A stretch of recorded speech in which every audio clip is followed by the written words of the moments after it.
like on the 30, the clinging fire, the gate of feelings, what I really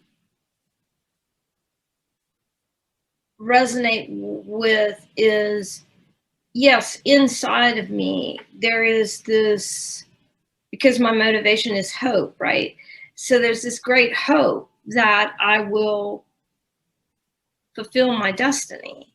But like I said yesterday on the call, when we were in Portals of Deconditioning, and I said, you know, my goal is to live my highest vibration in every moment. And that really, for me, is my destiny. I feel it. You know, so I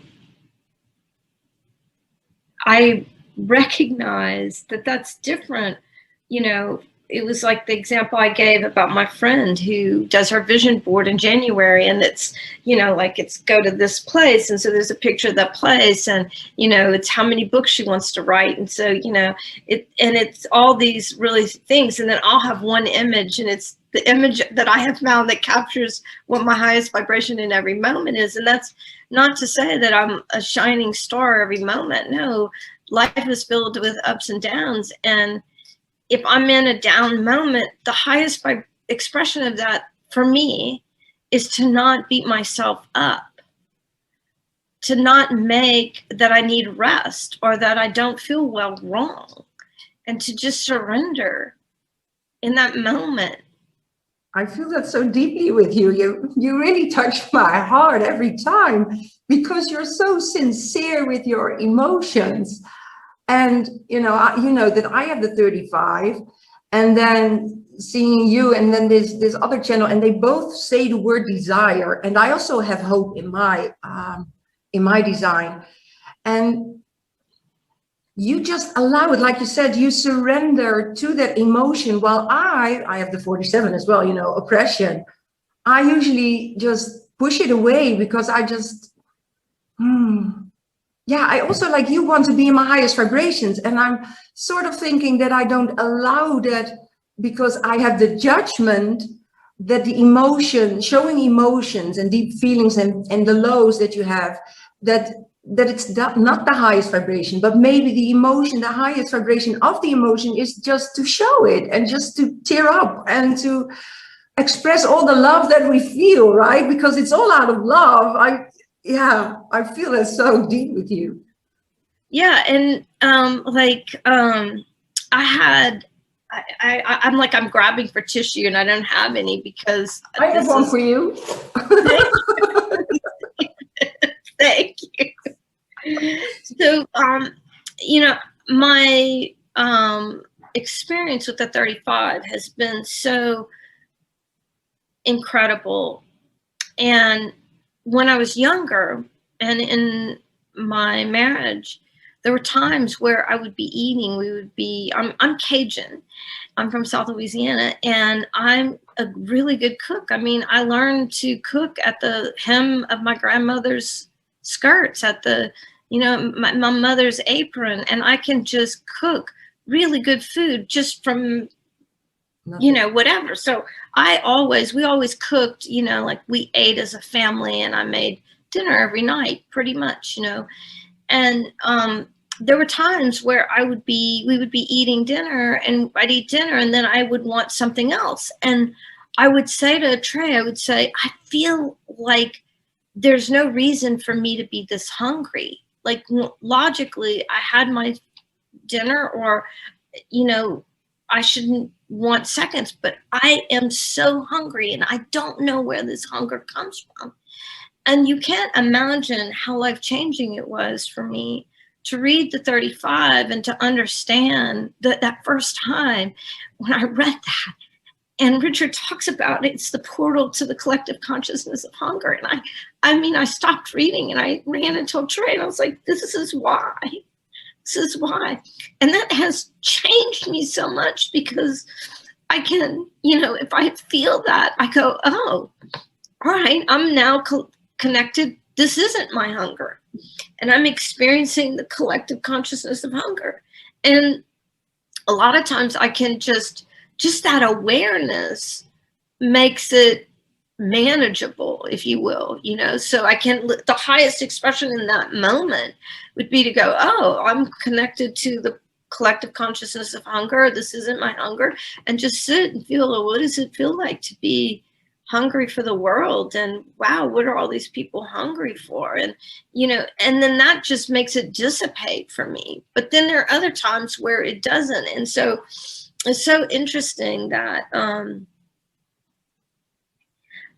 this week I had this experience, and I haven't had one of these in a really, really long time, like a really long time, because once I got the 35 and the connection, that portal, I've been able to be with that at a really high vibration, which is, to me, to not overeat or eat for the collective, even though Richard says sometimes you're going to go there. Yeah. And just allow it. Don't make yourself wrong. Just receive yourself. And so I've done that.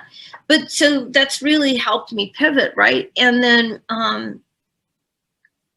so this week, one night, Trey and I were watching Downton Abbey, and I just got really, really hungry. And I said, I'm going to make myself a half a peanut butter and jelly sandwich, which is not something I don't really eat. I'm vegetarian, so I don't eat sandwiches. You know, it's not like something I eat a lot of, you know.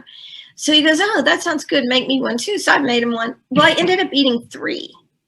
And it was so good in the moment I was eating it. And when I finished the 3rd one, I was so happy. Like, I really felt like, oh, wow. But then I paid for it all night. And the next morning I woke up and I was like, okay, what is this about? You know, I haven't done this, you know, in so long. And I really, really felt into it. And I was contemplating it, you know, instead of making myself wrong and feeling bad about it, I was like, okay, this is teaching me something. What is it? And I just really started, you know, contemplating it. And I was thinking, what clue does the peanut butter give me? And then I went right back to infancy, and I have this thing with textures of food. Like, I don't eat soft food, so I don't eat mashed potatoes. But you too, we're rarities, right? But like, I don't like soft food. And so you know, my family, my mom, my grandmother, they would try to force cereal into my mouth, and they, you know, they could have 4 people sitting on me as a baby, and I would not let that cereal in my mouth. So they figured out that I would eat peanut butter. So they would feed me peanut butter instead of cereal.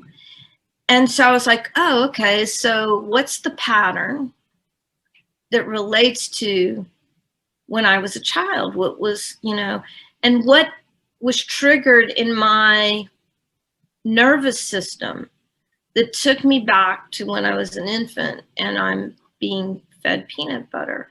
And then I had this really amazing friend who does this work with nervous system, and you know, getting you out of nervous system loops. And so I messaged her and I said, hey, I think I'm in a nervous system loop that has to do with eating food, peanut butter, and potentially grief.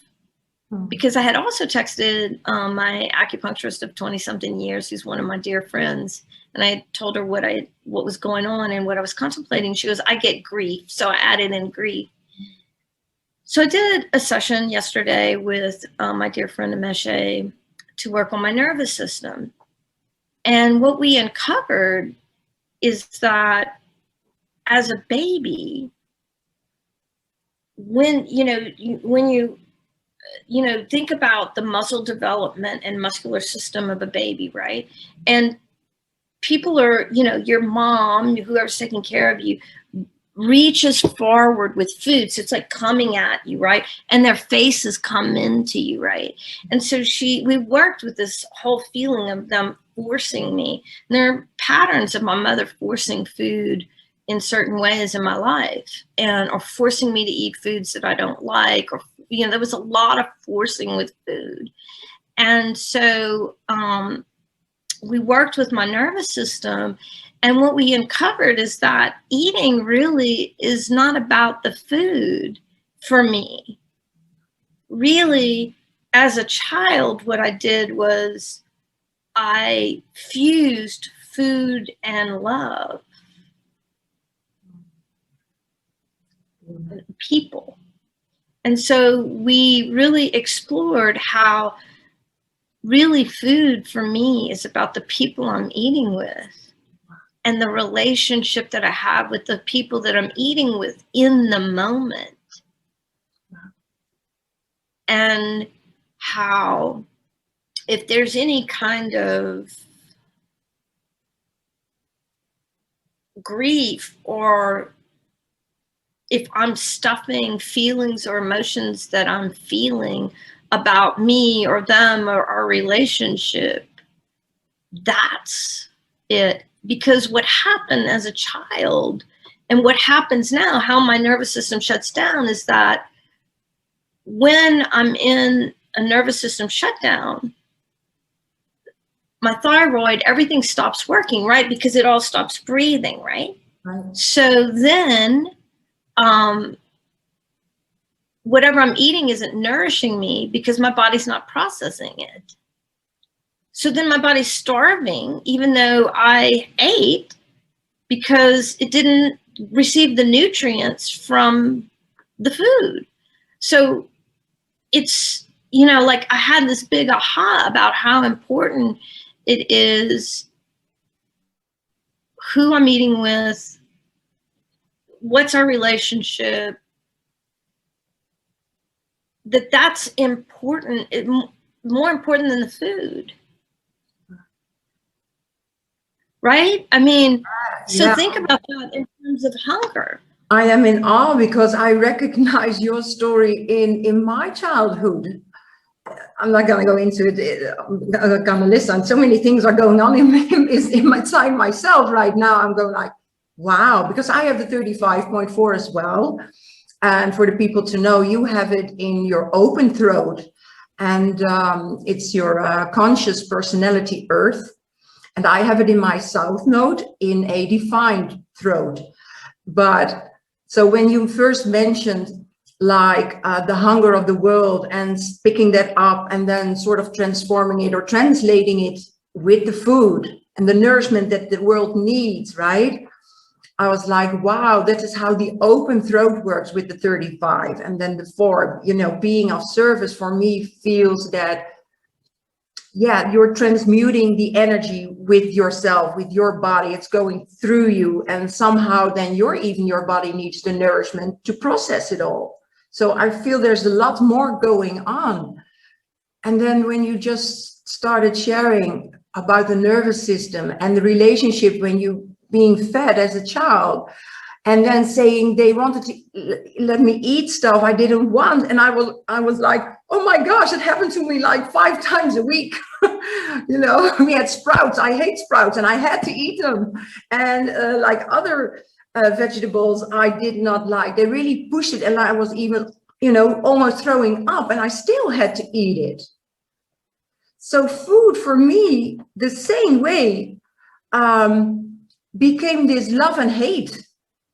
I don't know if you relate to that as well. So food for me, like you just mentioned, it just plopped. I thought was, yeah, it's about who I eat with. And when I eat with my husband, I just enjoy the food. And since like a few months now, we cook together. Before that, I didn't cook. He cooked most of the time, but he said, I like to cook together with you. So it's a real interaction. And now I love the food. But when I was alone with my daughter for 8 years, I was a single mom, I just ate microwave food because I had to eat, but I did not like to eat the food. There's no relationship with the food and the nourishment for yourself. So yeah, I can go on and on, but I'm in awe, you know, about the similarities that we experienced. And how many other people, you know, I feel so grateful to have this understanding, you know, about how the nervous system develops as we're children, and to hear her explain, you know, like she was really talking to me about the muscles, like the muscles that were developing. I was looking to see if I could find where I'd written it down about. Oh, here it is. Like she talked about, you know, how like think about a baby lifting arms up, you know, so its shoulders, its pecs, its muscles in the back. And at first she was saying it really, really fast. And it was like the emotions that were attached to the nervous system with these muscles that were related to eating as an infant were boundaries, feeling supported, self-esteem, love, sexuality, will, self-worth, making your mark in a group. Wow. Wow. I know, right? I just hear all my wounds. I never thought of the nervous system that way, but I directly connect to it and to my past. Wow. So just, you know, like reading Richard's book with the 35 and having that aha about the portal to the collective consciousness of hunger, how much that helped me. I feel like this is the information that's helping me make the next quantum leap. Because I do notice, like, if I'm here alone, I'm a 4-6 projector, emotional projector for people, and, you know, so you can understand my context. When I'm alone here and I'm eating lunch or whatever, I'll go up into the kitchen. I'm like, what do I want? And I'll just stand there and it's perfunctory, right? And so when she was saying to me, it's all about who you're eating with, you know, because of the, you know, as we were tracking my nervous system, it's the relationships. And I'm like, oh my gosh, that's so true. And it was also interesting, is that, you know, over the course of my marriage, Trey and I used to have these really big parties, 50, 75, 100 people, and I would cook. Wow. A traditional Cajun meal like gumbo for all these people, or I would cook, you know, whatever, and I could serve, you know, I could have catered, you know, a big function like that, because I'm from a big family. Like when our family was all together on Sundays, we were 50 to 100 people, and, you know, we just, you know, I was with my grandmother, we just made it happen, right? And I noticed that, like, when I was cooking for all these people, totally loving cooking for all these people, but I couldn't taste the food. Like, I'd have Trey come and taste the gumbo. I'd say, hey, come taste the gumbo to see if the seasoning's right, you know, for this group of people. And then after I would serve the food, like, I was not really even hungry. I might have just a little bitty taste. And now I get it, because I was with all these people I loved, you know. You poured all your love in the food, and that nourished you. You didn't need food. I didn't need to eat. I was nourished. Right. Wow. Right. So it's just so fascinating. And, you know, where I am now in my life, my favorite part of the day is when Trey comes home, and my friend Elizabeth is living with us now. And the three of us will sit down to eat dinner, and we talk and tell our stories. You know, I always want to know what Trey's day was like. He owns a store in a small town on a main street on a harbor, and it's, you know, kind of really quaint. People go there, and every day's an adventure for him at his store. And Elizabeth works with him, and when they work together and they come home, and we laugh. And that for me is, I guess, what I'm, you know, like, I'm realizing that's what I'm eating. Right. It's the love. You hear that, the love and the connection and the sharing of stories. I feel they're nourishing too, because you feel a part of the whole. You were not there, but they're taking you on this adventure.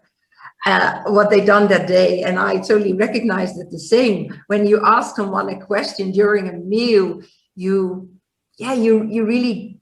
Yeah, you tap into each other's lives, right? And it's like you're there. At least that's how it feels for me. It's like you're there. I'm seeing pictures in front of me when people tell their story, and I'm sort of walking next to them. And so I am with them during that day that they are sharing, right? And simultaneously, what I need to work on is that, you know, my father is has Alzheimer's. He's in a veteran's home, and hospice has been called in. And so I'm in the grief process. And grief is one of the things that can trigger my nervous system into shutting down. Then I'm hungry because it's not feeling nourished from the love, right? Because, and by simply understanding that, it's such a fresh discovery for me. I haven't really been able to experiment. But the other thing is that if I don't feel appreciated by what I've, I've cooked my whole life. And I remember my grandmother retired when she was 60. She cooked her whole life, raised 5 children. And when she turned 60, she goes, I'm retired from cooking. It was so precious, and she just stopped. Like she really was. She was good, thank you. And I'm kind of there. And I've done it for 40 years. I'm good, thank you. You're fulfilled with cooking. Yeah, you're feeling that you don't want to cook anymore. You just want to enjoy the meal with the people you love, right? That's it. That's it. And so, when there are times where maybe Trey has something going on, or, I do what I feel is a gift, for the meal or whatever, I take responsibility for that. I'm giving this gift. If I don't feel appreciated, I can tell that my nervous system just shuts down, and I'm not feeling nourished by the relationship. And that triggers me. And it just happened this week. And it's my work. That's the internal adventure of the 35, right? Yeah, it's definitely, we talk a lot about the outside, but I also feel like the 35 is the deep search of the why is the hunger? We've discussed that. Why do you feel certain hunger for a particular thing, for a particular experience? Why you want on a particular adventure, and when is it nourishing and when it's not. And now when we're talking about it, it feels like when you're doing it for the wrong reasons, I feel. When you're doing it to get the confirmation that you're lovable, then it's not going to nourish you, right? But because we are so hungry for that love, we keep doing things we don't even like. Maybe your grandmother said, I'm done, and you're saying, I'm done, because somehow maybe the love for cooking, correct me if I'm wrong, maybe started because people really appreciated you for doing it. And that's the way your hunger got stilled. You got nourished because you got the love from the people because you cooked. And maybe the experiment now is, do they still love you when you don't cook? I think they will, but Trey, my partner, is a pure generator, which, I love me a generator. Projector, I love you generators, I love you manifestors. I really appreciate how you enhance my life, but he's so easy. He's like, I don't need you to cook for me, I can take care of myself. It's from the inside, the hunger. It's not the other person that does it to you. It's from the inside that somehow that voice still says you need to do this. Right. And it's so deep. I feel the 35 is so deep. I shared it with you already before, that the 35, I feel some keys you go through very fast and they're very sort of simple, not to simplify anything, because when you have one, it can feel very big. Yeah. But the 35, it talks about life's experiment and experience. Yeah. And that's so rich and full, and it can express also in so many ways, from the inside to the outside and back, from the mental to the emotional to the body to, wow, what I'm seeing now is like this, yeah, maybe it is the flux of the earth that I'm seeing, all this movement and sometimes I don't find the words to express what I'm seeing here. Yeah. There's so much to say about the 35, so I'm very grateful that you can bring it very precise what it feels like for you. And that you had this epiphany this week of how it is even related to the nervous system. I never thought about that, but when you mentioned it again, I'm like, okay, I had very much a tightness in my body where my whole body cramped up. I even had like these big, when you don't detox, you get these clumps in your body that don't go away. I don't have the English word for it.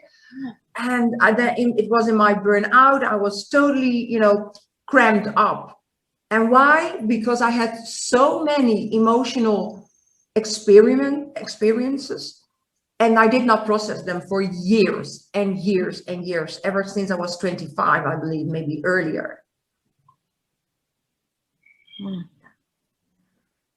Were you always able to express that emotions, or do you also relate that the tightness has been present in your life a lot, and that you're now relating to the nervous system and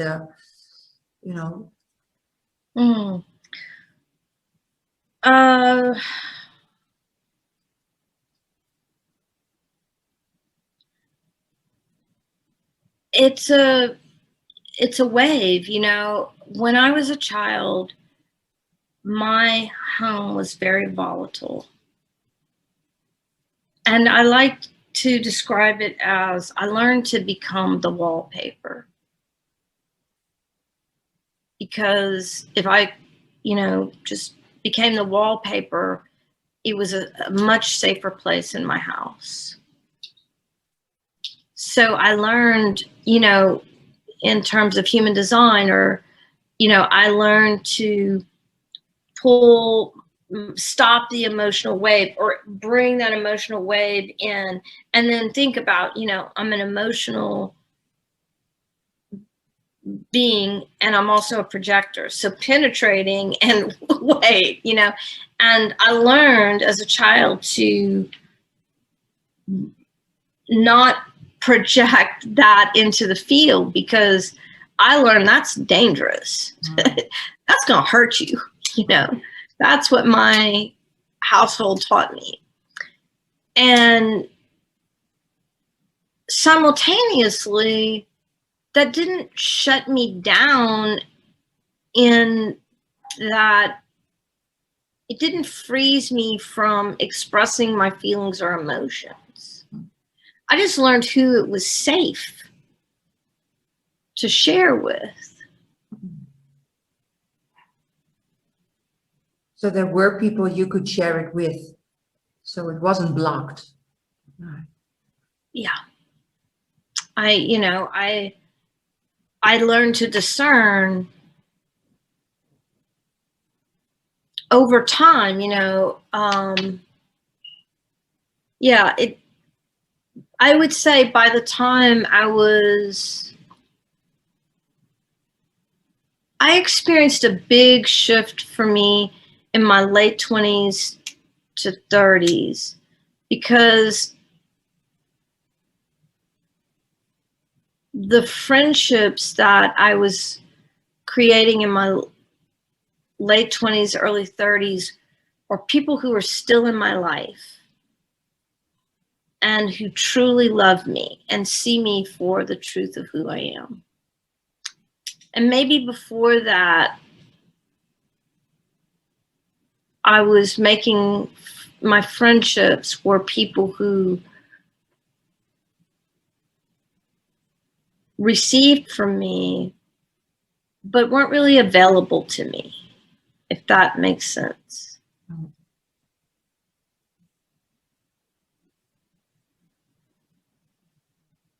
And so a lot shifted for me in that time frame. And maybe it was because I was finally had made a choice. So when I was a girl, I started school early, born in December. So I was the youngest one in my class, because there were only a few people in my class who were born after me, just a few. So I was one of the youngest ones in my grade, right? So I graduated high school. I had really just turned 17, Amen. So, right?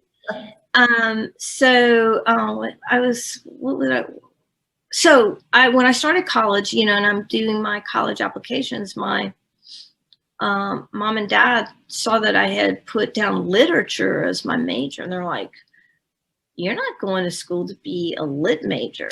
Pick something else." Mm. So I asked my friends, I was like, "What are you going? What is your major?" And they were all accounting majors. So I was like, "Okay, well, I guess I'll do accounting, because if I can't do what I love, at least I'll be with the people I love, right? I'll be with my friends." So then when I was a junior, I met Trey. We got married 5 months after we met. And he was like, "What are you doing? You hate this stuff. Why are you doing this? It's nonsense, you know?" So I was like, "Really, you think so?" He goes, "You should do what you love.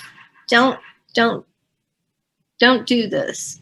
So I dropped out, and later I realized that, oh my God, because I could see the writing on the wall. I was like, gosh, if anything ever happens to Trey, I'm not going to be able to take care of my kids. I got to go back to school. So I went back to school, and I came home. I remember the day I came home, and he goes, "Well, what happened?" And I said, "Well, if I finish in accounting, I can be done in a year." And he was like, he was like, "That's ridiculous."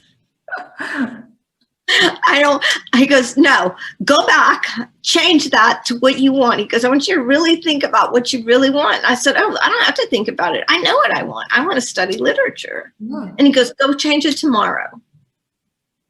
So I went and I changed it, and I became a lit major. Wow. Wow. Thank him for that. Right? Right. Yeah. That he just, in that moment, and so young already, said, "Do what you love. Do what you love." Yeah. So then we moved really quickly after that to Houston, and I was a lit major there. And that was the time, so I was studying what I absolutely loved. And part of why I loved literature was that my parents were really big readers. They always had books in the house. And as a girl, I could read any book that was on the bookshelf. It did not matter. If it was on the bookshelf, it was fair game. You were feeding yourself with the literature. Which is also an adventure. Right. Because every book has a story. It's the adventure that you're reading. I love it. Wow. The writing is on the wall, literally, like in the book. And then, wow. So a lot of my adventure through the 35 has been through literature. And then when I'm studying literature, now I'm in my late 20s, and I'm really in, the lit program, and I'm in those upper level classes, and I'm getting a master's degree in literature. That's where I made these lasting friendships. These were my people, and they recognized me, and I recognized them. And my life is filled with friends that I made from that time in my life. Wow. So by making that choice to do what you love, it brought you in the right environment to be nourished with the people you love, and that they love you for who you are. Right. Wow, that's a big one. And aligned me with my profile, because communication is a big thing, which, brings us kind of around because you were asking me about my emotions, and was I able to, and I was, I actually taught people how to write and communicate. That was my career. That was my career. And, I was thinking about, you sent me some reflections that you had, and I was so moved by how, my life's work is Gene Key 5, which is all about repetition. And the 35 is about do it once and you don't need to do it again. That's a tightrope, right? So I ended up in the most perfect career for me as a 4/6 projector, as a 535, because I taught at the college for 25 years. And so let's think about the repetition. So, at the beginning of my career, back in the day, you taught a 16-week semester. So during the course of a year, I had 16 weeks, a break, 8 weeks, a longer break, 16 weeks, a break. There's your rhythm. Wow, there's your pattern. Yeah. Right? Right. And so then there was the repeating pattern. And then what I learned in the course of my career is to allow people to write about the things that they were passionate about. So I wasn't teaching the same thing over and over again. I was teaching the same skills in this pattern, so repetitive pattern. But what I was reading or receiving from them, because I had this awareness to invite them to write about what they loved or what they were interested in. So I had all these students who were doing different things. And you were so it was a repetitive process that was constantly renewing. I love it. Wow. So, right? Yeah, I totally see that. And also because the 35 also speaks about every experience is not the same as the first experience. So sort of the repetition in that, I also feel the repetition is just the experience, but every experience being different. And you explaining this right now by, okay, I had with the fifth, I had the pattern, the cycle, the rhythm, but because every student each semester was different, they wrote different stories, it was like a whole new experience. So I see this, these spirals going, the 35 and the 5 working together that way. Yeah, and I was so grateful for your reflections because I really hadn't, for some reason, I hadn't put that together. And as I was reflecting on your notes, I was like, wow, my life could have gone to hell in a handbasket really quickly. Really quickly. I'm just so grateful that, my partner lifted me up and encouraged me to pursue what I loved and that I knew what I loved. And I'm grateful for my parents for being the readers that they were. Right. They brought you the inspiration of the reading and the stories in it. And yeah, for me, it feels like your life is totally aligned. I don't know why, but each time I even see you in the path and you sharing, and now this sharing, and you telling me about your childhood, your parents and the persons in your life, and then knowing your profile, I'm like, wow, you are living in your highest vibration. You are. So don't ever say that you're not, because wow, it's such a gift. And you were looking at, and we kind of started there, was you noticing this connection between the 35 and I have the gate of the 3041. And it's so interesting because, another thing I was thinking about was the adventure of we moved, and I was counting it last night, and I think I've moved 27 times in my adult life. From different places, different houses, different states, or close? All of it. All of it. You tried everything. Yeah. Wow. And the reason I am where I am right now, I'm in the Pacific Northwest, is because I was in Arizona, and the temperatures were it was really just killing me. I could feel it,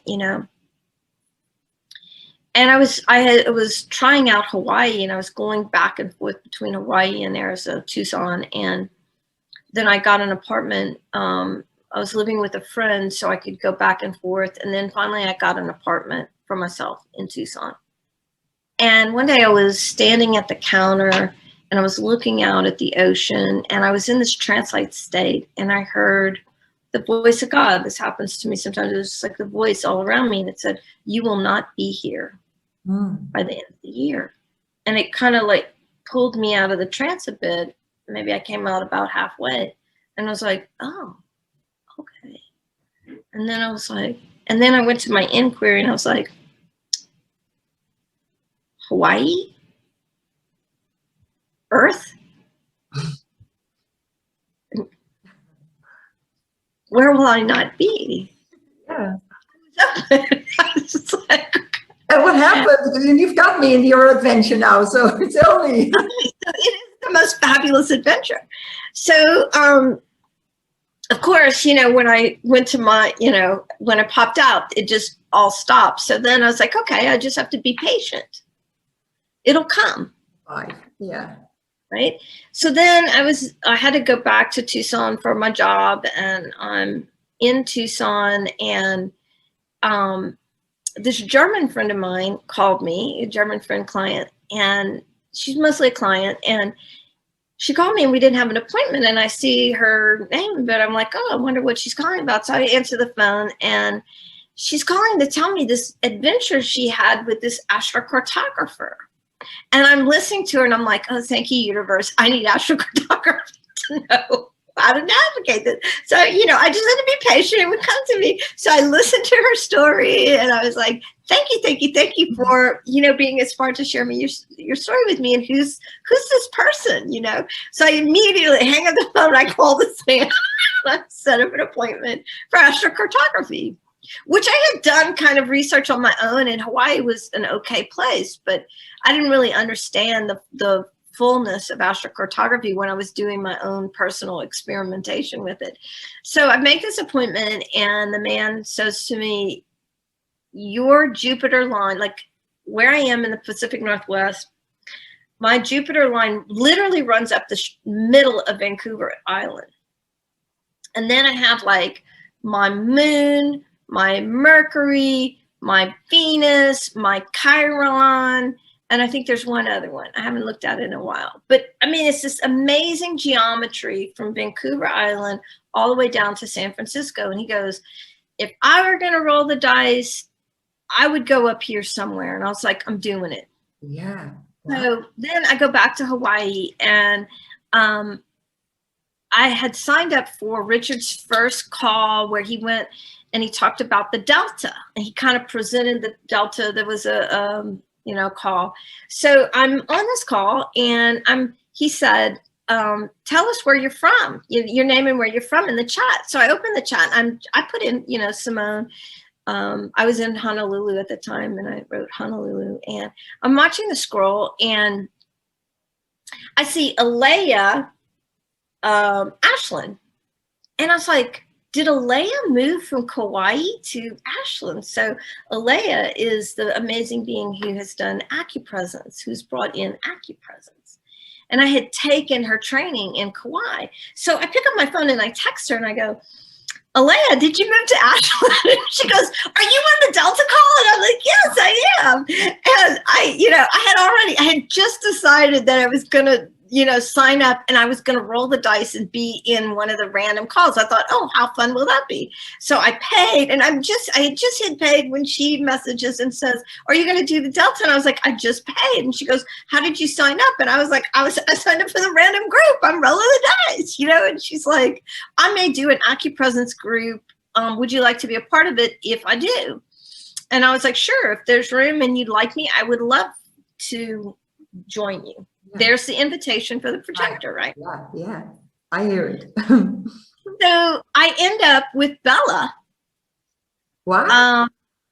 Jen Nelson, who's also an ambassador, Marilyn Winfield, who's an ambassador, Elka Finley on Cortez, and Joan. And I think that was our whole group, yeah. And so we have our first call.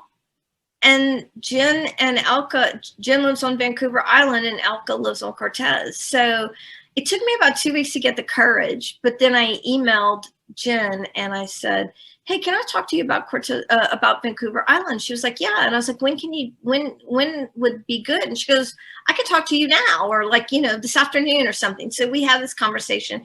And, I've only been on 2 calls with her, like the intro call and another call. My first partner, which was random, I can't, Mitty, I think was our person who facilitated us. Well, I was placed with Bella. So one of the, no mistake, right? Oh, no, wow. Right? I mean, I can't make this stuff up. No. So I explained to Jen that I want to go to Vancouver Island and for 6 months, and because that's what the government will let me do is go for 6 months, and I'm trying to figure it out. And so by the end of the call, she said she had invited me to kind of land at her home and then have my exploration and come back to her home before I launch off. I was so grateful for the landing spot. So I get to Vancouver Island, and I fell in love with Jen and her husband Scott and her son Merlin, and they were like, no, stay for the whole time. You could just use this as home. We all fell in love. It was really beautiful. I adore them. They are magical people. Yeah. So from that place, I realized that my place was going to be Campbell River, which is further north, which I later found out is really close to the heart. So there's my Jupiter line. I'm right on the heart of it. Wow. Right? Right. And I would have become Canadian, but it's hard. I don't quite fit the profile that they love to have, so that's okay. What's the profile? Canadian. I don't know. But while I'm there, I had this so I guess the point I want to make about this story is that there's this great adventure that unfolds because I was in this contemplative moment, received the information, just became patient, doing what I love, engaging in Gene Keys community, do the Delta, no expectation, just, let the universe decide. And then, get the invitation. Yeah, and being the 4-6, getting the network, the connection, and you got the invitation and you went for it. Yeah, wow. And this whole adventure has unfolded, and now I live right on my Jupiter line. Wow. And so that is my 41 is my Jupiter. So I have that channel, the 30, 41, and you were pointing to that. And I'm like, Corinda doesn't even know I live on my Jupiter line. No, I just felt something there, something important. So I think now hearing your story, that is the reason why it came to me, because I feel this is the foundation of your story of Unlock Your Design, because you met Ben there as well. It's like synchronicities upon each other just by you doing what you love, being who you are, and then it all worked together and boom. Mm-hmm. Wow. So true. And so miracles. I feel the wormholes and miracles here, right? It gets even more miraculous. Okay. There's two more miraculous parts to this. Hanging on your lip, so. So I'm after I left Canada, because my 6 months was up, I was like, where am I going to go? And I texted my friend who's the acupuncturist. I'm like, I got to figure out where I'm going from here. And she goes, look at the Olympic Peninsula. And within 15 minutes, I had a cabin on the Strait of Juan de Fuca. So if you're not from the US, I'll just use this as a kind of a prop. So for the US, the very top northwestern corner where Washington is, this is the very tip, and this is the top of the United States. And Vancouver Island is right here, and this body of water is called the Strait of Juan de Fuca. So I find this cabin literally on the Strait of Juan de Fuca, and I can look out to Vancouver Island right across the strait. So I thought, okay, let me lease this for a couple months and see what it's like. So I'm in this cabin, kind of out in the middle of, 30 miles from the nearest small town. And I'm doing the Delta with my Delta sisters and doing the Gene Keys and just contemplating. And I'm getting these downloads that I need to start painting. Well, art has been a passion my whole life. When I was an academic and I spoke all over the US and all over the world, and I would go to these conferences, but the thing I would do for myself was I would go to the art museum because I adore art. It's one of my passions. I love going to museums and looking at art. So I'm sitting there in this contemplative place and adventure in, and hearing that I need to paint. And it was scary because like I've never even had an art class, you know, like I've doodled my whole life and, you know, you know, and so I'm looking on Amazon because, you know, I'm in the middle of nowhere and I find this easel with all the paint and the paintbrushes and paper. I'm like, okay, click, deliver that. So then it all arrives. I put it together and I'm just like, I spent a few days just, you know, being with it because I don't know what to do. And then I had this moment where I was like, oh, I'm going to paint the gene keys in the delta. Oh. So, you know, my gift is soul communication. That's what what my gift is. So what I did was I just opened up the book and I put my hands on it and I just asked to communicate with the soul of that key. And I said, would you please show me the picture you want me to paint for you? And I got an image and you got it. Show me. This was my very first painting. Wow. Never had a paintbrush in my hand. I've never mixed paints before. And this was Gene Key 57, Unease, Intuition, and Clarity. Wow, it's all in there. Oh my gosh.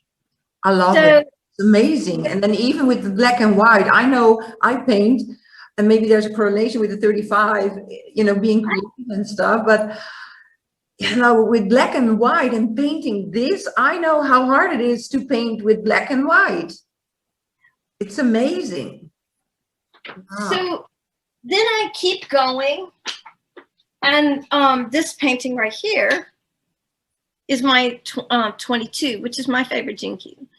And so it's my evolution. We're 22 sisters. Yes, I love that. And I hadn't made the connection between the 22 and the 35 until I was contemplating for this call. And I really got that more deeply. But after I painted this one, when the 22 showed me this picture, I'll grab it so you can see what I'm talking about. So I see, you know, I do the same process. I put my hands on the 22. I ask to speak to the soul, and I ask it to show me a picture. So it shows me this picture of this tree with these great big roots going into the ground that you can see. And then it was like a porthole into Gaia, where I could see water and steam kind of coming up. And I was like, wow, that's a little over my skill.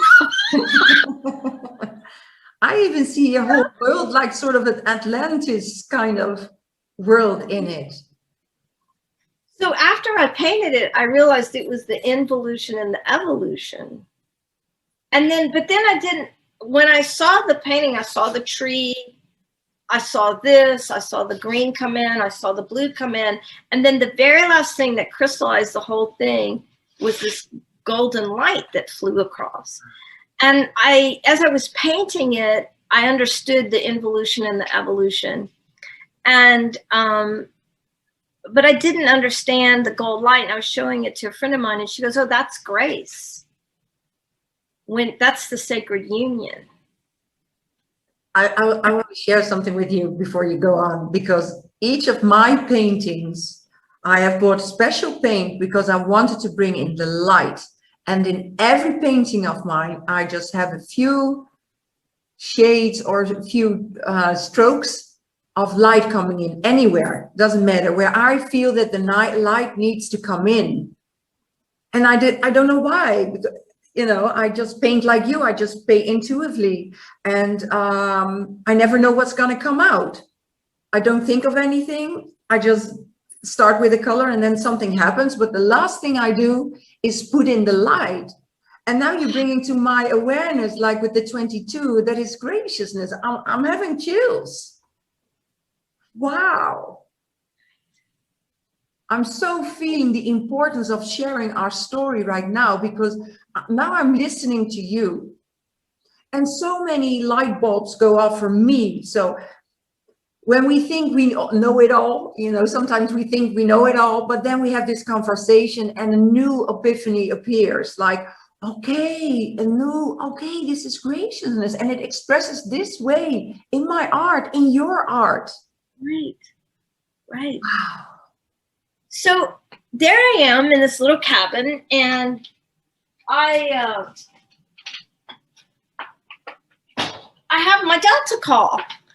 And for my share that week, I wanted to share my 22. That's what, you know, I wanted to share. So I say to my team, my group, my sisters, I say, I'd love to share what has been coming through. And they wanted to see. So I hold up the 22 and I tell them about it. And then later, Bella reaches out to me with another invitation. And she said, would you be the ambassador, or, you know, the speaker for the 22? And I was like, I'd love to do that, right? I would love to do that. Thank you for the invitation. So I did that, and I did that video with her, which was another adventure because you don't like camera. I don't like being on camera. I don't, you know, I've never perceived myself as a really pretty, you know, person, and I don't feel like I take great pictures. So it was a real stretch for me. Like, I wanted to share my heart, but I had to face head on this perception of self, right? And move beyond it. And that's the fearlessness. That's the adventure, right? I feel you.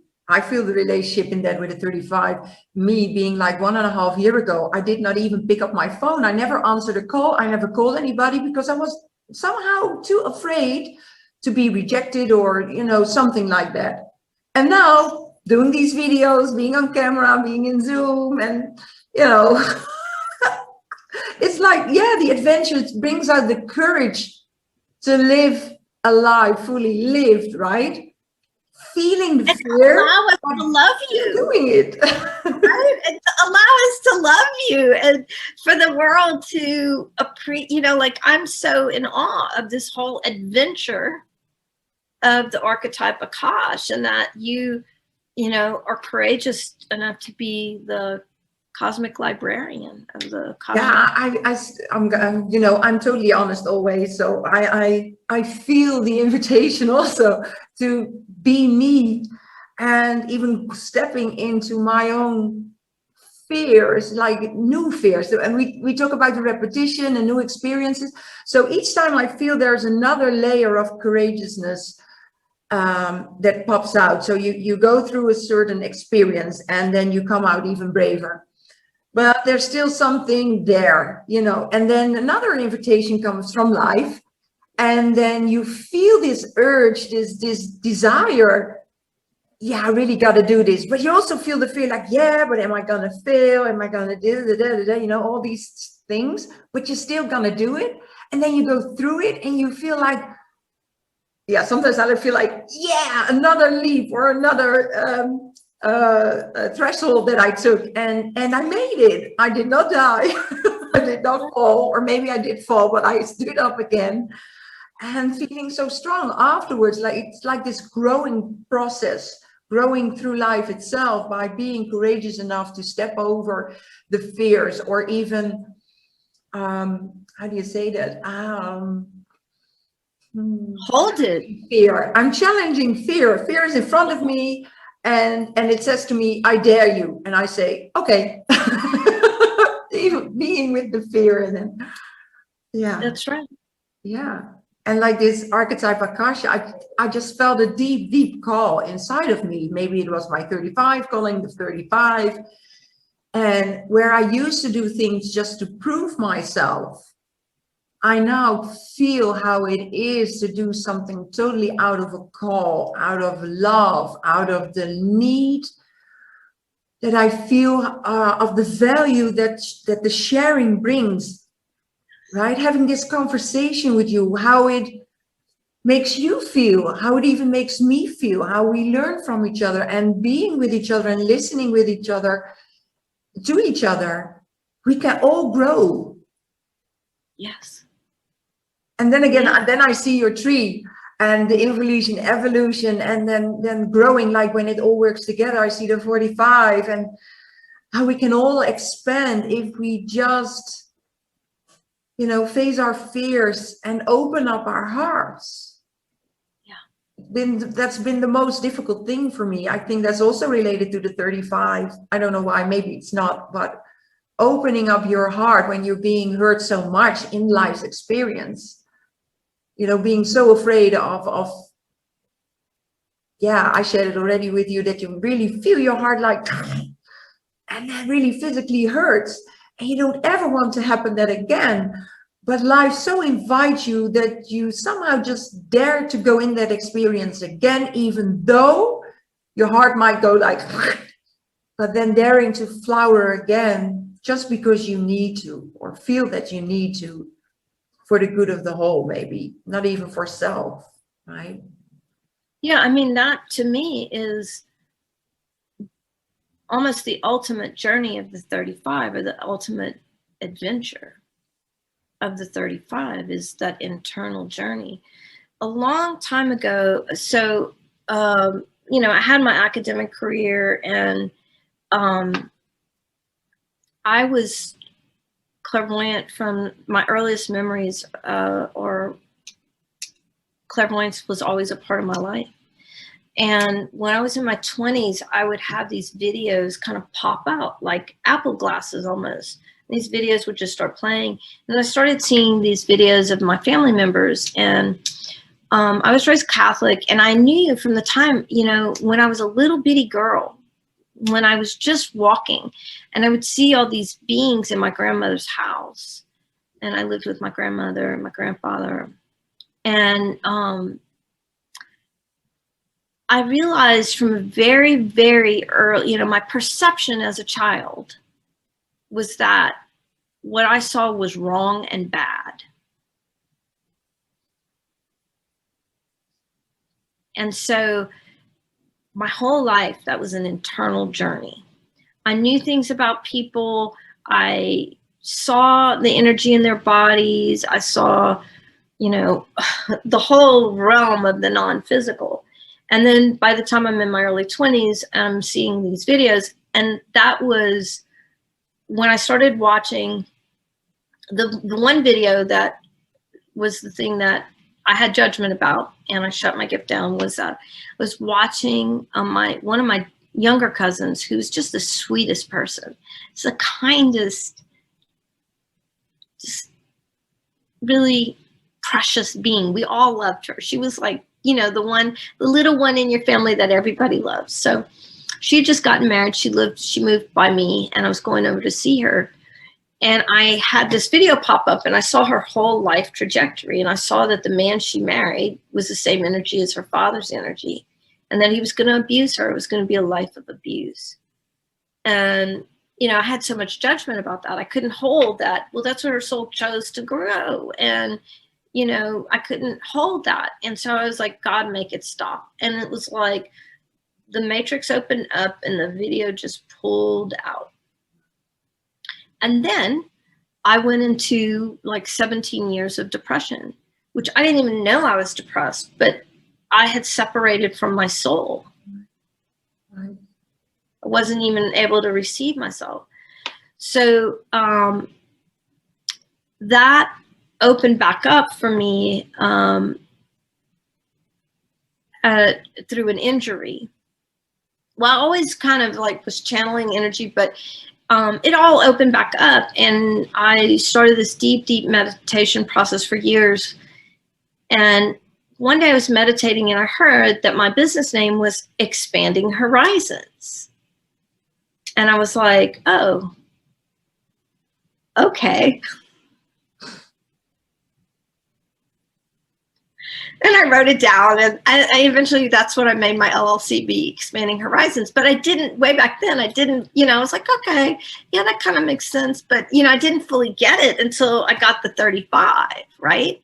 And then I used to write a blog, and it was really just channeled messages. And so I had this one message come through, and it was about the new frontier. And the new frontier is going in. It's going in. The evolution. Boom. Wow.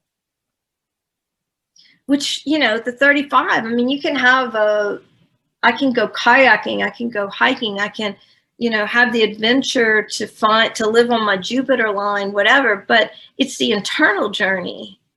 Yeah, also. Yeah. Right. I feel you. So in the depression as well, and I'm thinking, okay, is this because, you know, when you're contemplating and you want to relate things, what happened in my life, and which part is connected to which chinky, right? And I've experienced depression. I have experienced bulimia. I have experienced all these deep waves, and yeah, maybe the highs as well, but the low stays, right? The lows, they stay more in your memory. But then also you're discussing about having these videos and having the internal journey. And I'm like, yeah, when I was a child, I also had these very vivid, lucid dreams already as a child, being in other worlds, seeing things, knowing things, even literally feeling and smelling things in your dreams, but not being able to talk about it because, you know, you're crazy, it's not there, it's just a bad dream or whatever.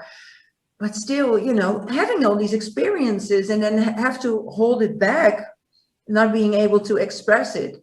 And then now I can share with the people, if you don't express it, you know, your body tightens up and you get all these blockages in your body, and then you have to go through the whole journey of healing. But again, that's another adventure. Now I look at it back at like, wow, what an amazing life I had, going from the deep to now, you know, seeing the top and knowing that the top only can be reached when the moment comes when you leave this plane, because it's the adventure is until the very end, right? And it's amazing. Right. And the whole reason I was a reader, such an avid reader, was because when I was a child, you know,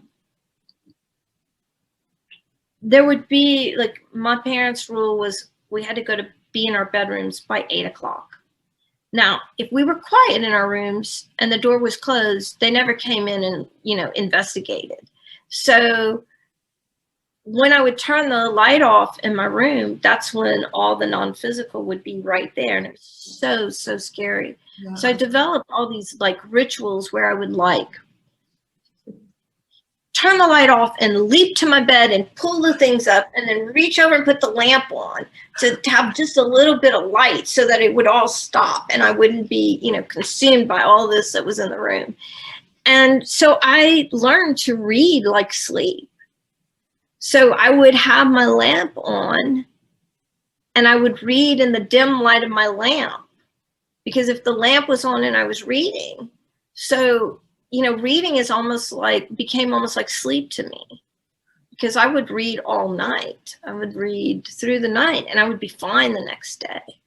Or sometimes I would fall asleep while I was reading, but that was the only way I could actually go to sleep without being aware of everything that was non-physical that was in my space. And, you know, sometimes you tire yourself, right? What's that? It was really a way to tire yourself so that you would fall asleep like in an instant.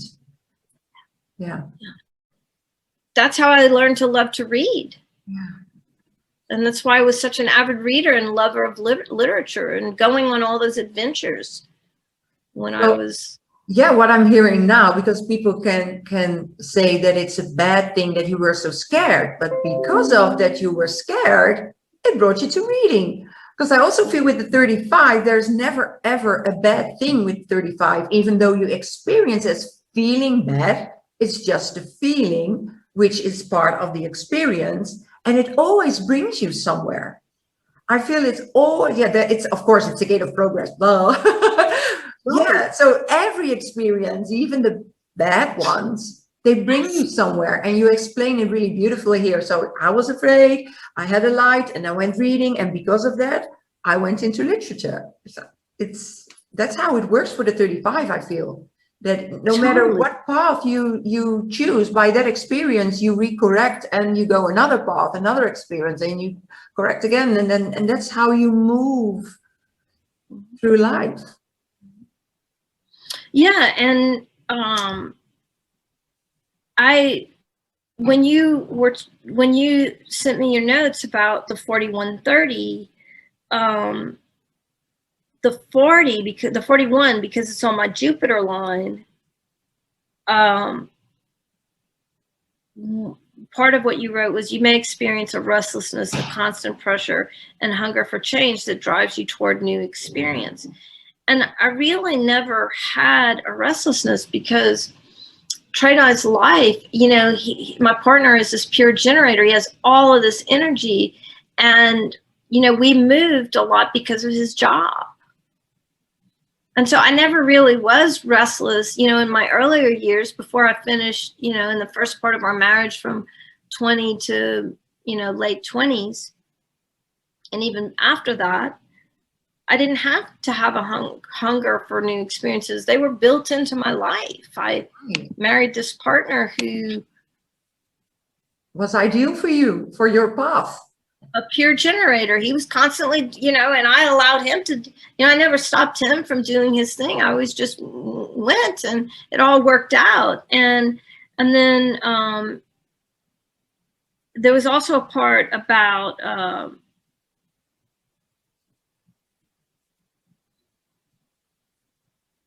how important it is to enter each experience guided by your inner authority, enjoying the discovery of the new feeling that awaits you. And I was like, I got tears in my eyes because I feel like this part of my experiment and my adventure of moving to the Pacific Northwest was a perfect example of this. Yeah. Right? Because I hear the wisdom comes, it's a download, and then I just patiently wait. Yeah. And I'm not doing anything. I'm just living my life, you know, and then the information comes about the astrocartography. I make the appointment, get the information. You listen to your feeling, it feels good, and you just go for it. You just, well. I could have never forced meeting Bella from Sweden, Jen from Vancouver Island, you know, I could have never like forced it. No. Who thought of that beforehand? No, it just, again, that's why I feel that you're 35 and your channel here is, they are so cooperating and making you, you know, walk your path so beautifully. It's, yeah, again, no words, because I just am amazed by your sharing. It's like a totally example, like, of course, you're the 4-6 role model, but it is really the role model of listening to your inner authority, allowing and surrendering to your activations, the energy that goes through you, sensing out the openness and feeling even the beauty of it, because sometimes people say about open sense, oh, I have an open center, and they feel like there's something horribly wrong with it, which is not, because the whole graph is perfect. Your whole chart is perfect the way it is. And we can't say it enough that you are perfect the way that you are for the people that are watching. If you see your chart, just you try to understand it, but maybe you're already living it. Sometimes I also feel for myself, then I get into 63 and I, you know, the doubt inquiry truth, and I doubt again, am I doing it right? Am I on the right path? Am I with, and then I somehow the ease comes again, maybe from my 5, you know, slowing down, or whatever channel. Sometimes I can't even relate it anymore. And I just feel maybe, or I hear a voice and it says, maybe you're already doing it, but you're just too afraid to acknowledge or to see it, that this is it and it's perfect the way it is, as long as you keep doing what you love. That has been the biggest message, and that's what you bring in here as well. Doing what you love, doing what feels right is what nourishes you, what nourishes your soul, right? For 4-6, right? Yeah, right. Doing what I love, you know. And I think one of the things that I contemplate frequently is that we meet magical people in our lives, right? That they're not involved in any system. They're just living their best life in every moment. Yeah. And for me, I feel like, yeah, I've had my ups and downs, and certainly there are times where I was not living my highest vibration, like, and even with that as my goal, I'm not perfect at it, but I realized that before I got to Gene Keys or human design, that was already, right. I was already living my design. Thankfully, I was with a partner who said, pursue what you love. Like, he truly got me, because we're connected at the soul level. And through his encouragement and his capacity to generate, right, I was set up to have the opportunity to choose. I could have said to him, no, I'm not going to switch. I want to just finish in a year. But once I was invited to do what I loved, I was like, yeah, I'm going to choose that. Yeah. I want everybody to succeed. Success has always been, like seeing, I am as lifted up by other people's success as my own, maybe even more. I love it when people succeed. Me too. One of the most joyful things. I think that is really a 4-6 thing. You want to see other people thrive, and it makes you so happy. It makes you light up. Yeah. And maybe it was because of, living the truth of my 4-6 and being that in relationship with him and always encouraging him to do what he loved. I'm sure of that. I'm sure. That back to me, right? And so I guess the thing I want to say is like, I want to ask you, how long have you been on your journey with the systems? Let me count back. It's been 4 years with human design and 2.5 years with Gene Keys. And I've done all the programs, so. Yeah, mine is opposite. I found Gene Keys, and where I was in my own experiment was my soul was saying, stop getting certifications. Like, I would study, like I've had so many certifications. And for me, I get it because that was part of the adventure, right? And it was also part of the 5 learning patterns, right? Because systems are just patterns, right? Right. And it's also tied to the inquiry, because when you learn a system, then you can ask good questions and you can apply those to your whole world, right? I'm always asking questions because I just love to know everything. I can't remember everything. But when I feel sometimes even in the conversations, I go in awe with myself that I always doubt myself. Do I know enough? I've learned for so many years and still not in my head. I still don't know it by head. And I look at you girls and talking, I'm like, oh, they all know it by head, and I sort of, but then when I'm in the conversation, everything just pops up. I know it. It is in my 48. It is in my well, but I need something to respond to get it out of it. And that's how, when you have these epiphanies, these moments when you just see your whole chart like working together, integrating, and then I go like, and then poof, it's gone. But I love these moments. Well, and so I guess the point I was wanting to make, it doesn't matter if you've been studying 4 years or 7 years or 14 years, or you're just finding Corinda and I's conversation today. Right. I believe that so many people are choosing, whether they know about this or not, if they're living their life and they are feeling fulfillment in areas of their life, that they are experiencing the gift of their design, of their chart, of their profile, of the frequency bands. Yeah. And I just love that. Yeah. Don't you also love it when you, especially when you just started with Gene Keys and human design, when you do your charts of your friends and then you read the chart and their lives. So, and then you read it and you go like, oh, wow, they're already doing it, right?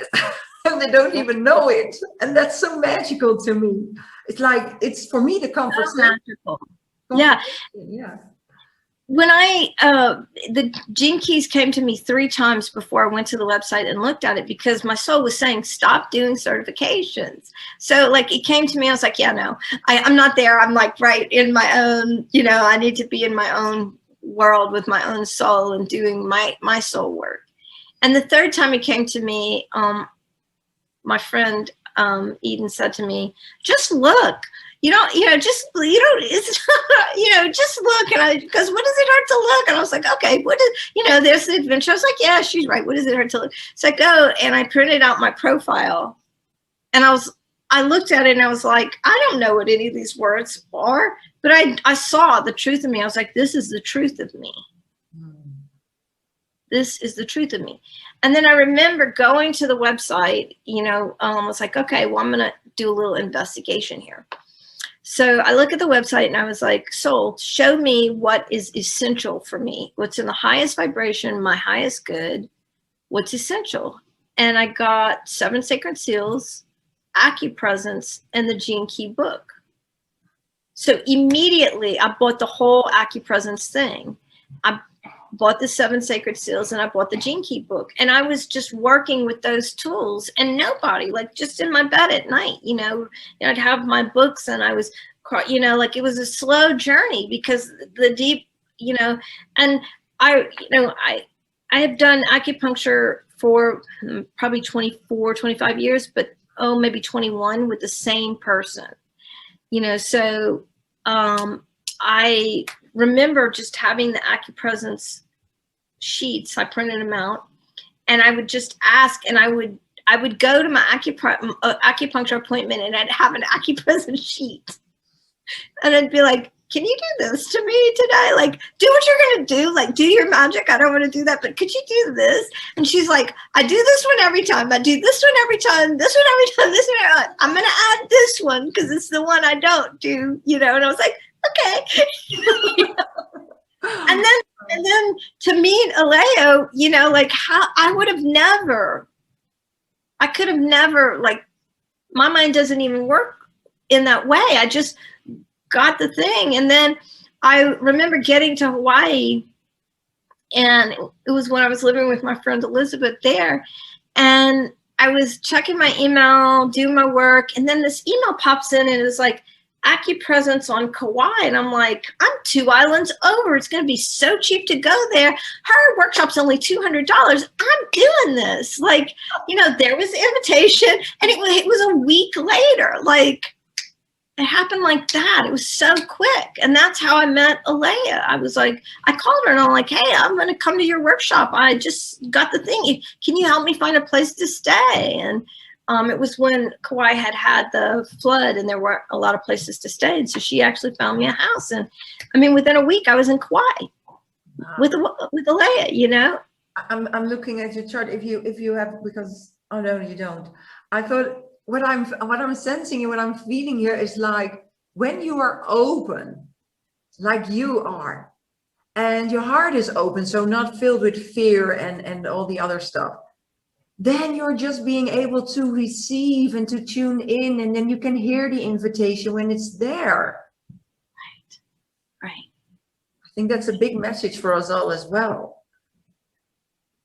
Yes, another thing that I love is I was talking, we were in Portals of Deconditioning, we were talking about the wild woman this week, and how the wild woman we experience through other people's ways of thinking, right? So, I feel like what you're saying, yeah, it's perfect for me as a 4/6 projector with 35 in the evolution. But if you're with us, if you're joining Corinda and I, and you don't have 35 in your evolution, maybe you don't even have it in your chart. Maybe you're a 1/3 or a 3/5 or whatever. The wild woman teaches us how we can learn from and adventure through other people's ways of thinking. So yes, my design might not be your design, but if you're in the wild woman, you can, in the 15, when the sun is in the 15 in the neutrino stream, then understanding how other designs experience the world can definitely expand our horizons and enrich enrich our world, at least help us contemplate, well, it doesn't work like that for me. Oh, is that how it works for maybe that's why that person responded to me or said that thing to me or cared in that way, or whatever.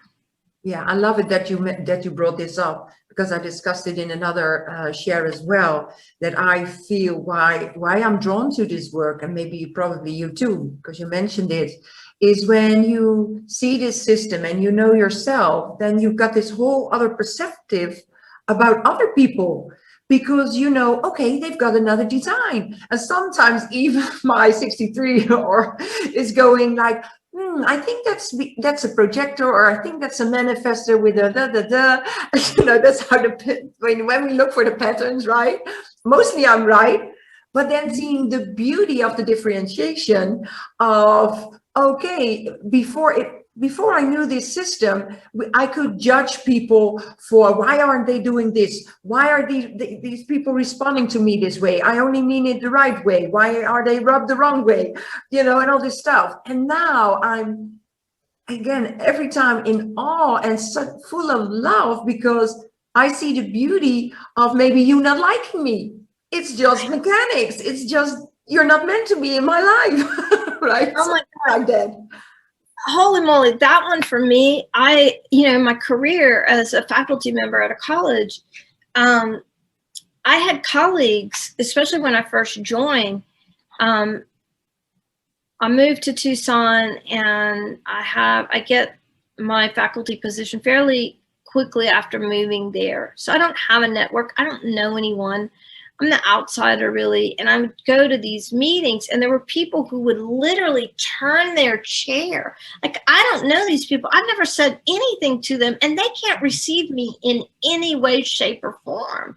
And I was like, what am I doing wrong? I haven't even said anything to this person. It's as if my mere presence Your penetrating aura was too much for them, maybe. Right. Yeah. And then finding out, what a projector aura is like, I was like, oh, that makes perfect sense. Like, I my aura was penetrating them, and they didn't want, my 4-6 projector, my emotional wave. I was so happy to be there. So my happy wave was probably like a tsunami. Right. I feel it sometimes when we are so happy, that people can be even sort of being overwhelmed by our happiness and go like, go away. They're sort of afraid of the happiness and the love that we feel, right?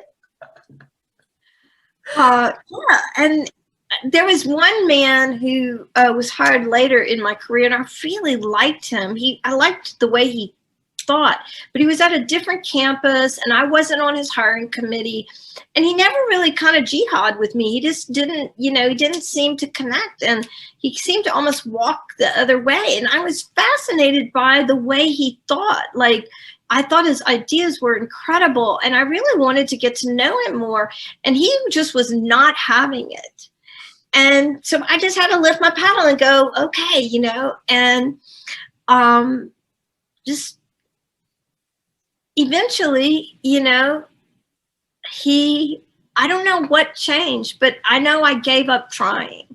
Like, there was no invitation. Like, I didn't have those words then, but there was like a door, and I was like, okay, because that's something interesting too about me, is that as a child, I learned, and maybe it was because of this. So, I'm Cajun, I'm Catholic, in South Louisiana, and back then in the 60s, at least, 50s, 60s, 70s, families often lived in communes, so they would buy property together.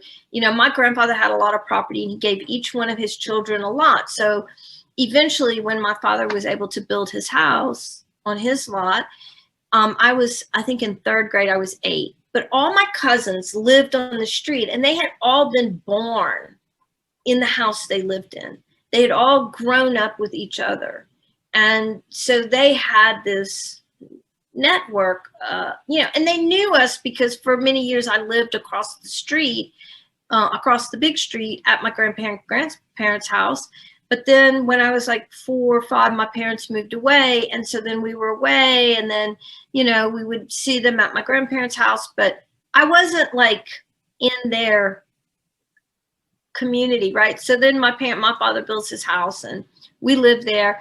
And I observed as a child. I mean, think I'm 8 and I see that I'm not invited.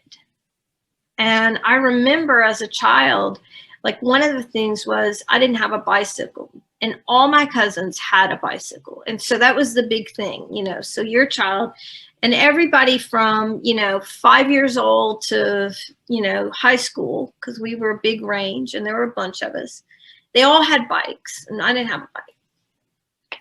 And I remember asking them, you know, can I ride with you? Can I ride on your handlebars? Can I? No. They were not having it. And I learned, you know, this does not work and it doesn't feel good. Mm. So I'd learned to just go do my own thing. You know, my mother would say, go play outside with your cousins. And my cousins didn't want to play with me. So I would just sit on the side and I would, you know, make my own play, whatever it was, you know. Yeah. And then eventually one of my cousins, she has a big heart. She has the 55 in her soul side. Eventually, you know, there I was just on the side. She would take her bike and she'd say, okay, get on the handlebars. She was the one who could receive me and she was the one who invited me. She's really been my, you know, I don't have a sister. She's been my sister. But, you know, I learned that. You know, I'm so grateful to them, right? I'm crying now because I have compassion for that 8-year-old who doesn't know her design, you know, who doesn't know she's a projector and experiences rejection. And I could have gone to bitterness, right? It would have been so easy. But I didn't. I was just like, well, that doesn't feel good. I'm not going to create more of that. That doesn't feel good. So instead, I'll create something that feels good. And when I created something that feels good, there was an opening, you know, when I just made my own way, you know, and found the joy that I could find in that moment. Then my cousin received me and invited me. She could see me, you know, and that's how you recognize it in the future when people could receive you, right? I feel such a truth in this for the 4-6 in a way that, and then relating to the 35, that I wasn't received as a child in my family as well. So I needed to go outside and find my family, the network I want to be with, the community I want to be with. I did not have that family feeling. And now that you are mentioning it as well, I'm like, hey, I think this might be a thing for the 4-6, that it has the beginning experience of not being accepted, not being seen, and then the need, the feeling, the need to go out there to become that opportunist because it was sort of thrown out or it didn't fit in, and there was a reason for it. Right. And so from the time I was, well, I mean, it happened even before that, now that I'm thinking of it. So my father was in the military. He was in the Navy when I was born. And my mom and my brother and I was born in my grandmother's house. I mean, in a hospital, but I mean, my grandparents' home was my first home, if you will. And after my father did his time in the Navy, finished his degree, and then he got his first job, and it was in Alabama. It was actually in Birmingham, Alabama. We lived there for 1 year in the 60s. And living with my grandparents only spoke French in their home. Wow. My great grandparents didn't speak any English. My grandparents started school speaking no English, but you know, Louisiana was the first state that had the anti-bilingualism law, like way back in the day. So my grandparents told stories of being, you know, beat because they were not allowed to speak French at school and they didn't know how to speak English. So my grandparents, they only spoke French in their home. So French was really my first language. My grandmother cared for me. So my father gets out of the Navy and my brother and I speak French. And I mean, okay, put it into context, right? We're children. So, you know, it's the children's amount of words, language, whatever. But we go to Alabama, and I remember speaking French to my brother, and we would be outside playing, and there would be other children, and they were playing. And I remember that I would look at my brother, and I'd say things like, I have dreams about this where I'll dream in French, passez-il dit, you know, what is it they're doing? Or, you know, I'm talking to my brother in French. Now I don't even know what I'm saying to him. But I remember feeling like an outsider with these other people because we didn't know what they were saying. Right. What are they talking about? And how I didn't feel like I didn't want to be at the party I wasn't invited to. And then I get, you know, then my father, we moved back to Louisiana and lived by, you know, build a house. And I don't want to be at the party I'm not invited to. I'd rather just play by myself and find my own joy. Mm-hmm. And so, you know, I'm grateful for that lesson because as an adult projector, you know, it hurt when I was in my early career and I really just wanted to be with these people who also loved the thing that I loved. I thought these were my people. Yeah. You know, but I could see now that some of them were manifestors and some of them, my emotional wave was just, maybe they were splenic or maybe they had open spleens and open emotions. And my wave was just way too much for them, you know? And yeah, it's so fascinating. And I also, yeah. I also feel that a manifestor wants to be more alone, do things more alone. So it wasn't maybe not even about you or the wave that you had, but it was just being them, just being the manifestor, right? Yeah. And now knowing that gives such a soft feeling about life, right? Where first it felt harsh and cruel sometimes, and even I think you had these moments as well that you thought, why am I here? And what am I doing wrong? I don't want to be here on earth anymore, you know, like these big, deep waves. And then getting to know yourself and seeing the beauty, seeing your chart, and then go like, wow, it was all perfect the way it was or is.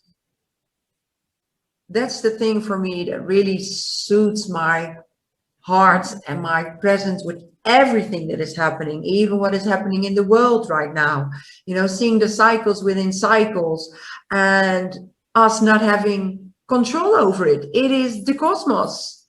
It's the law we have to, well, don't have to, we can only live by, right?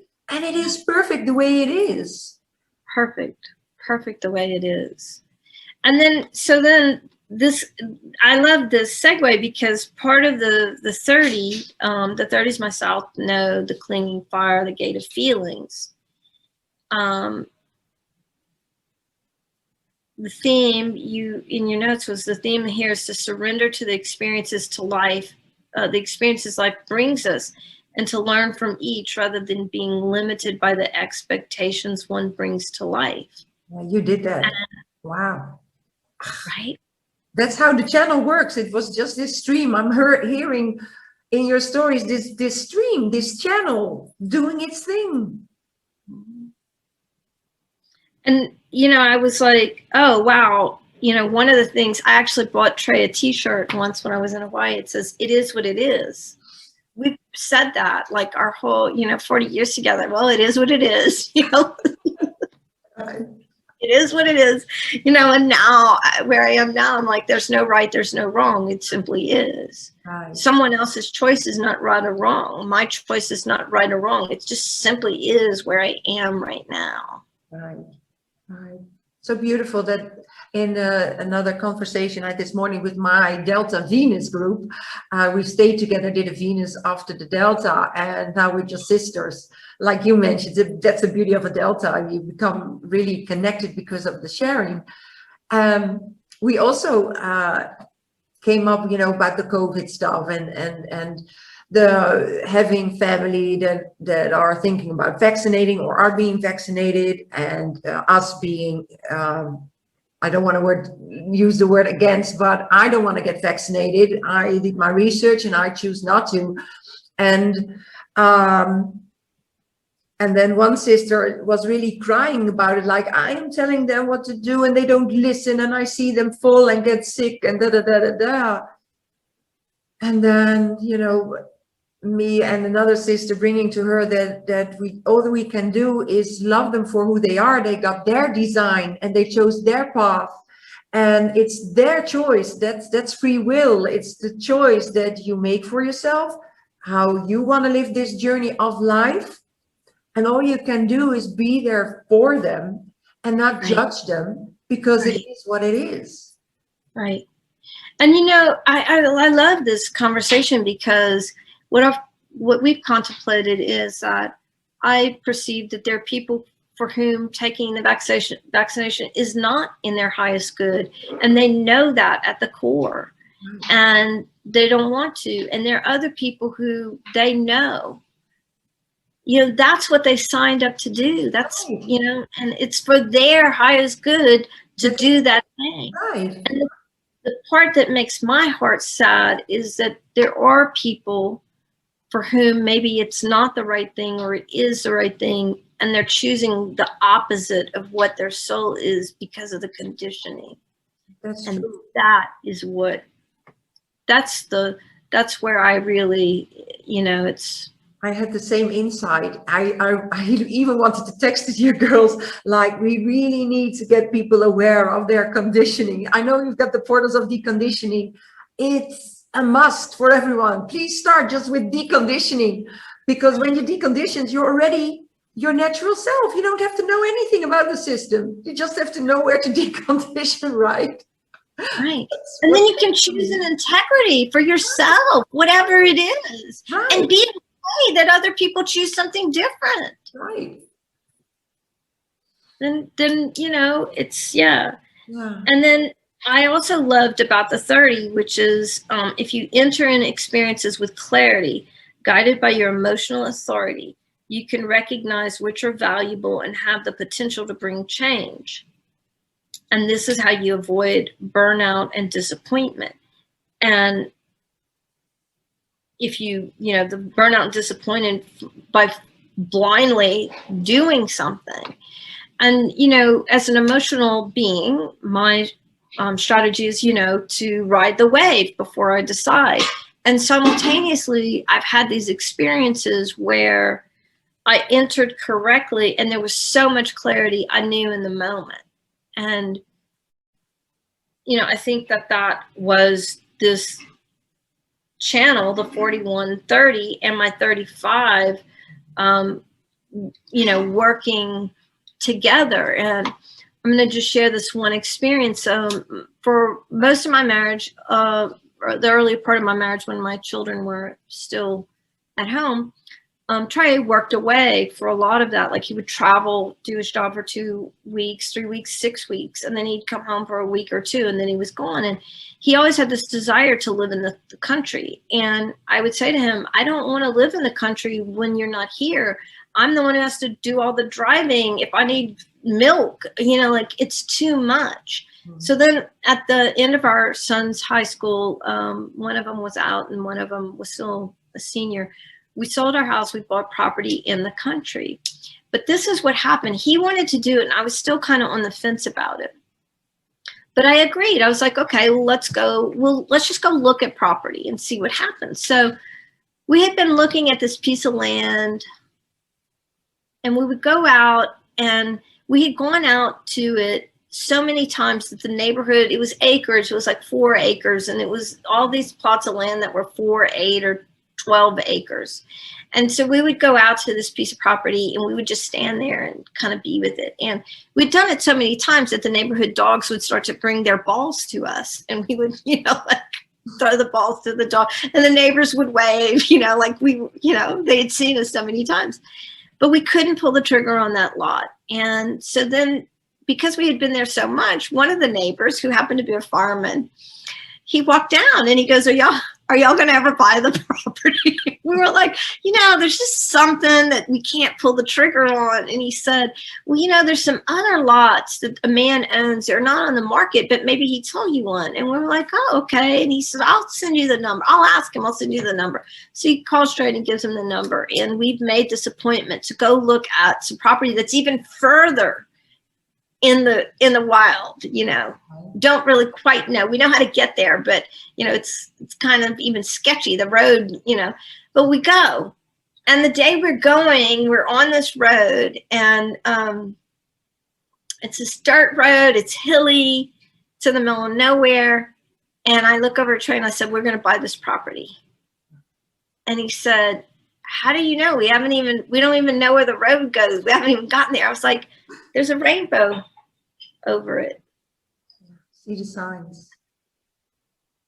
And we got to the property, there was a rainbow over it. And I was like, I don't need a bigger hammer on my head.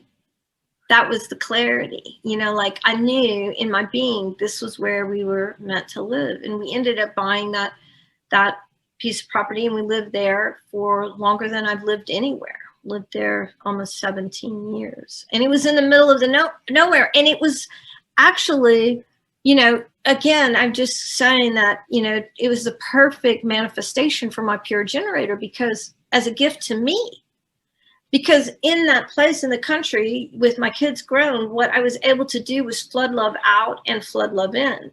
Because my favorite thing to do was, I had horses there, and my favorite thing to do was to finish work on Thursday.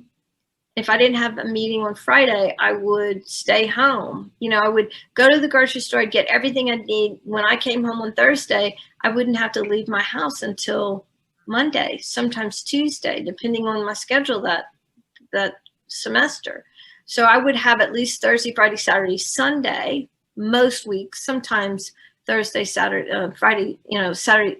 I had a big chocolate block of time, and that allowed me to flood love in, to be with my horse in nature, and to explore, the horse that I found that came to be my horse being Biscuit. We bought him off of the kill wagon. He was going to slaughter, and he was in really bad shape. And we, he and I worked together, and, eventually he became really healthy. And what I learned from riding him out in the middle of the desert was that he loved the trails, and he could find a trail. He must have been a ranch horse, because he could find, we'd be on the trails in the desert, whether it was in a wash or on a mountain, it didn't matter. He could find a trail. But his favorite thing was when I would give him the rein and just let him, pick his own path. And he would choose something different every time. I'm hearing the 5 and the 35 in your horse. Oh my gosh. Wow, wow, wow. Oh my gosh, Simone, we're almost talking for 2 hours, and I feel like we can even talk for more than 4 hours. And I want to end with this whole recording. Our whole conversation is the beauty and the gift of the 35, sharing all your experiences, sounding the boundlessness in it. You went through it, you thrived, and you survived, and you expanded, and you, oh my gosh, it's been so enriching. I just want to thank you from the bottom of my heart. It's yeah. You're welcome, and thank you for inviting me, because literally I adore the 35. Me too. I mean, if they're all imprints in us, but I love, love, love the 35. It's one of my favorite, maybe after the 22, it's probably my favorite gene key. So thank you so much for inviting me and sharing this beautiful transmission, right, for the world.